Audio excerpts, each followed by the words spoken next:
Hai semuanya, kami dari Group 4 of Pancasila. Terkenal negara yang punya banyak peraturan dan juga tertutup, kalian pasti tahu Korea Utara kan? Nah, ternyata diam-diam nih guys, banyak fakta menarik serta mengagetkan yang muncul dari negara ini loh. Di sini akan kita bahas mulai dari sejarah sampai dengan perbedaan sistem pemerintahan negara Korea Utara dengan negara kita. Mau tahu apa aja? Check this out. Sejarah Korea Utara dimulai saat Jepang menyerah di akhir Perang Dunia II pada 1945, sehingga membuat perpisahan antara Korea di garis 38. Uni Soviet menduduki bagian utara, sementara Amerika Serikat menduduki bagian selatan. Uni Soviet dan Amerika Serikat gagal untuk mencapai kesepakatan menyatukan kembali negara tersebut, dan pada 1948 kedua negara mendirikan dua pemerintahan yang terpisah.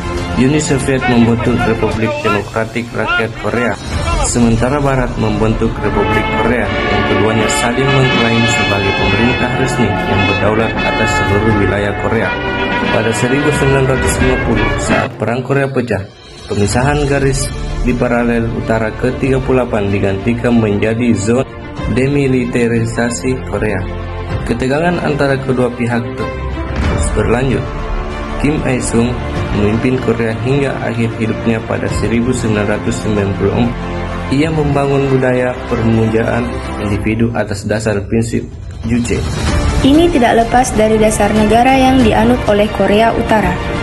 Korea Utara memiliki Juche sebagai pandangan hidup dan sumber dari segala sumber hukum. Juche adalah percabangan dari Marxisme-Leninisme yang kemudian membentuk ciri khas tersendiri. Juche memegang teguh prinsip kemandirian yang diraih melalui pembangunan ekonomi nasional untuk mencapai masyarakat sosialis. Dalam bahasa Presiden Indonesia pertama Insinyur Soekarno, istilah berdiri di atas kaki sendiri atau berdikari. Juche dirumuskan oleh Kim Il-sung, kakek dari Kim Jong-un. Posisi diktator yang kini diwariskan pada Kim Jong-un sama sekali tak mengubah keadaan. Korea Utara terus mengeluarkan perintah-perintah yang menggelikan bagi sudut pandang orang luar.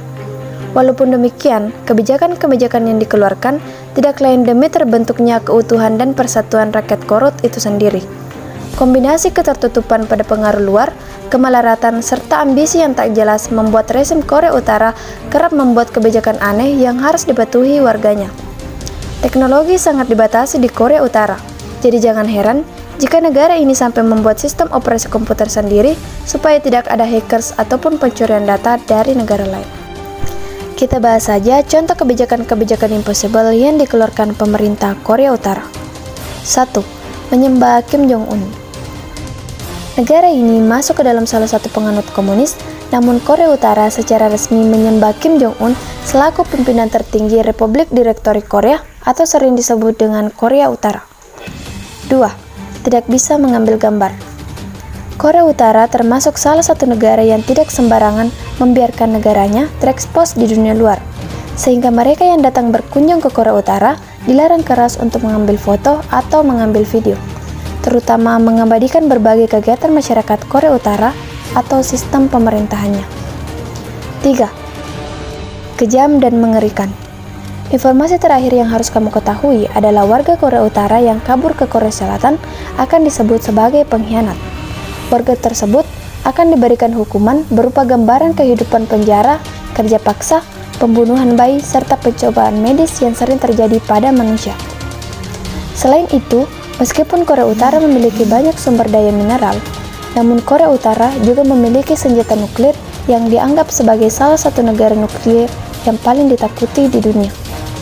Hal ini menjadikan mereka memimpin masyarakat atau rakyat mereka dalam sistem otoriter, sehingga banyak warga Korea Utara merasa hidup dalam ketakutan dan tidak merasa bebas. Salah satu perbandingan antara Indonesia dengan Korea Utara yaitu sistem pemilu yang berbeda. Berikut alasannya.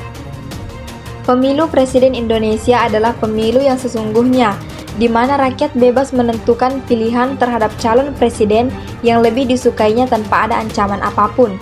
Sedangkan di Korea Utara bukanlah pemilu dalam arti sesungguhnya, karena rakyat di negara tersebut tidak bisa memilih calon yang disukainya.